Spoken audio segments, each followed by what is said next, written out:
आपने भी एसआईआर का जो इन्यूमरेशन फॉर्म है वो अभी तक फिल कर दिया होगा। अब फॉर्म भरने के बाद में बारी आती है इसकी ड्राफ्ट जो सूची गवर्नमेंट ने कही थी जारी करने की, वो जो सूची है बहुत सारे राज्यों के अंदर आ चुकी है। आपको दिखाता हूं कि कैसे आपको अपनी जो मतदाता सूची है वो डाउनलोड करना है, आपको अपना जो नाम है ये कैसे चेक करना है कि आपका नाम उसमें आया है या नहीं आया है। तो इसके लिए सबसे पहले तो आपको अपना ब्राउजर ओपन करना है और यहां पर आपको सर्च करना है वोटर्स ईसीआई। तो आप सभी के सामने इलेक्शन कमीशन ऑफ इंडिया की जो ऑफिशियल वेबसाइट है आ जाएगी। हालांकि इसका जो लिंक है हमने वीडियो के डिस्क्रिप्शन में और आपको पिन कमेंट के अंदर दे रखा है, जहां से भी आप डायरेक्टली इस पोर्टल पर आ सकते हो। अब यहां पर इस पोर्टल पर मल्टीपल ऑप्शन दिखेंगे, जैसे कि एसआईआर का फॉर्म यहीं से आपने भरा होगा या फिर ऑफलाइन में बीएलओ के माध्यम से भरा होगा। तो किसी को जैसे कि नोटिस आएगा, अभी आगे चल करके हो सकता है जिसने फैमिली मैपिंग नहीं करी होगी तो उसको नोटिस आएगा। नोटिस का जवाब आप ऑनलाइन तरीके से भी दे सकते हो। लेकिन हमारा जो है मुद्दा ये नहीं है, मुद्दा यह है कि हमें ड्राफ्ट मतदाता सूची वो कैसे डाउनलोड करना है, कि नाम कैसे चेक करना है कि फॉर्म भरने के बाद में हमारा नाम बचा है या नहीं बचा है। तो इसके लिए यहाँ पर ऑप्शन दिया गया है सर्विसेज के सेक्शन में डाउनलोड इलेक्टरल रोल का। तो हम इस ऑप्शन पे क्लिक करेंगे।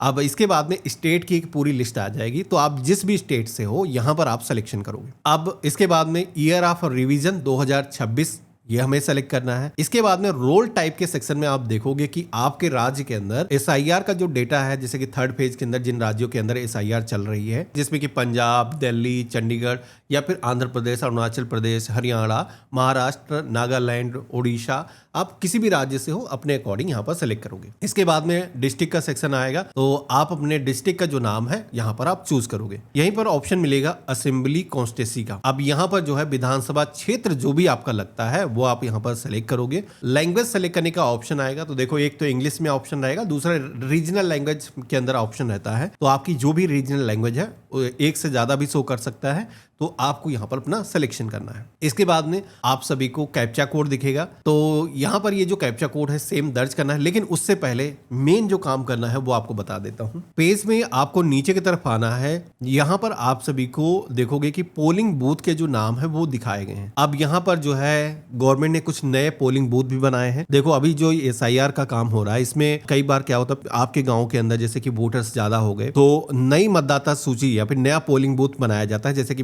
मैं बताऊं यूपी में ऐसा था कि 1200 से वोटर्स अगर ज्यादा हुए हैं तो एक नया पोलिंग बूथ बनाया गया। तो आपको अपने गांव का नाम खोजना है और उसका नाम यहाँ पर मिलने के बाद, जिसमें कि आप देखोगे कि पेज 1, पेज 2, पेज 3 इस तरीके के ऑप्शन दिए गए हैं। आप यहाँ पर नेक्स्ट पेज पर जा सकते हो। मल्टीपल पेज हैं तो आप यहाँ पर सर्च करोगे तो सारे उस विधानसभा क्षेत्र के अंदर जितने भी पोलिंग स्टेशन है दिख जाएंगे। अब आपको करना यह है, जैसे कि मान लो आपको पता है कि आपका जो है पार्ट नंबर ये है, पोलिंग बूथ इसके अंदर आपका होगा, तो आप यहाँ पर डायरेक्टली सिलेक्शन कर सकते हो। लेकिन कई बार जैसे कि मैंने बताया कि कुछ नए वोटर्स की जैसे मतदाता सूची गवर्नमेंट नई बनाई है, तो उसके अंदर हो सकता है कि आपकी चेंज हो गई हो।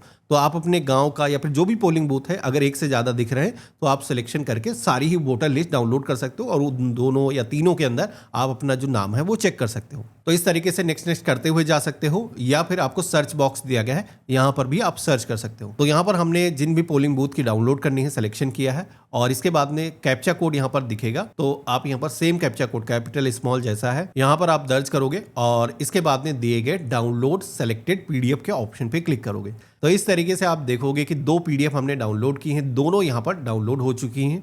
अब यहाँ पर इस मतदाता सूची के अंदर हम अपना जो नाम है वो चेक कर सकते हैं। आप देखोगे कि ये ड्राफ्ट मतदाता सूची है, यानी कि फाइनल मतदाता सूची आने से पहले इसे जारी किया जाता है और इसमें किसी को ऑब्जेक्शन है या फिर आप अपना नाम बेसिकली वेरीफाई कर सकते हो और उसके बाद में फाइनल मतदाता सूची गवर्नमेंट जारी करेगी। जैसे कि जिन लोगों ने फैमिली मैपिंग नहीं करी है, गवर्नमेंट का कहना यह था कि एसआईआर का जो इन्यूमरेशन फॉर्म भरना तो सबको है, लेकिन यहाँ पर फैमिली मैपिंग अगर आपने कर दी तो उसके बाद में आपको नोटिस नहीं आएगा। लेकिन जिन लोगों ने अपने मम्मी पापा की मैपिंग नहीं करी है तो उस केस में हो सकता है नाम तो आ गया है, यहाँ पर आपको नोटिस आ सकता है, तो उसका जवाब आपको देना है। बेसिकली डॉक्यूमेंट जैसे कि पहले नहीं मांगे गए थे, तो कुछ लोगों के केस में ऐसा होगा, सभी को नहीं करना है, तो उनको यहाँ पर डॉक्यूमेंट देना होगा। अब यहाँ पर पेज भी आप नीचे की तरफ आओगे तो सभी का नाम दिखाया गया है, उसके अलावा उनका वोटर ID कार्ड नंबर यहाँ पर दिखाया गया है, पिता का नाम क्या है, उम्र क्या है, ये सारी इंफॉर्मेशन यहाँ पर मिल जाएगी। तो आपको यहाँ पर मिलान करना है है जहां पर भी आपका नाम मिल जाता है। मोस्टली केस में ऐसे मैंने देखा है कि परिवार के जितने भी सदस्य होते हैं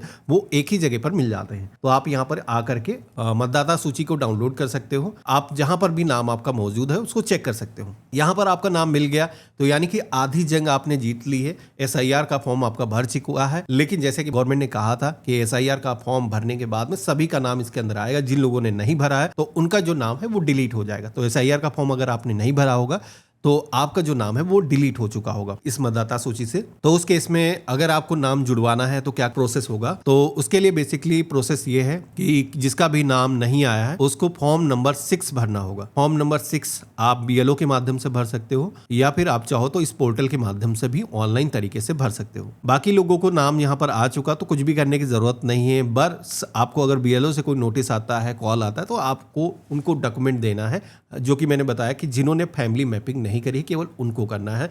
बाकी आपको फाइनल मतदाता सूची का इंतजार करना है। फाइनल मतदाता सूची आपके राज्य के अंदर कब आएगी इसके लिए मैंने एक कैलेंडर दिखा रखा है।